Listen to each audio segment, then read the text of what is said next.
नमस्कार friends PM किसान योजना को नहीं आसला नुआ खबर देखूँ आम केंद्र मंत्री नरेंद्र मोदी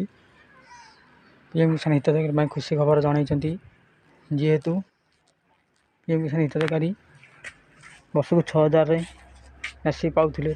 पीएम किसान सहायता एवं बढ़े दि जाए वर्ष को मिल 12,000 टंका कहीं जो मैंने पीएम किसान रे वर्ष को 6000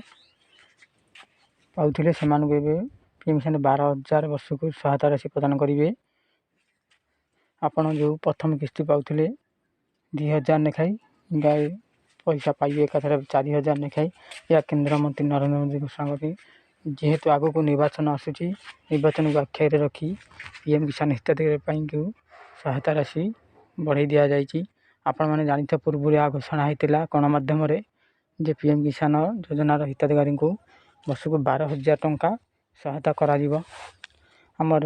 राज्य सरकार जेहेतु लिस्ट दे कालिया योजना हिताधिकारी लिस्ट नुआर जो मैंने अप्लाई करते काला सहायता पाई इलिजिबल होती से नुआर भी आड हो पारे पीएम किसान रे से एकाथर 4,000 किस्ती प्रदान करा यह केंद्र सरकार नरेंद्र मोदी घोषणा कर सारी। देखो प्रेस आग को निर्वाचन आसूची निर्वाचन को आख्या रखी नरेंद्र मोदी यह ट्विटर जनइंट पीएम किसान सब हिताधिकारी को 900 कोटी लोक प्रत्येक किस्ती 4,000 लेखाई डीबीडी माध्यम प्रदान कर तेणुक आपण मैंने तुरंत आर जो मानकर प्रोब्लेम अच्छी नार्ड सेडिंग नो अच्छी कि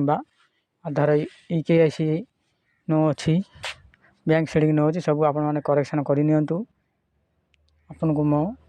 जून मसरे लास्ट सप्ताह भितर आपन को 27-28 भितर आपन को पीएम किसान राशि प्रदान करा कहीं जेहेतु आग को निर्वाचन आसूची आचरण बुद्धि लागू रही पीएम किसान सहायता आम केंद्र मंत्री नरेंद्र मोदी दे पारे तेणुक आपन को जून मे मस फास्ट सप्ताह कि जून मस लास्ट पीएम किसान राशि 17तम इंस्टॉलमेंट प्रदान करा एकाथर 4,000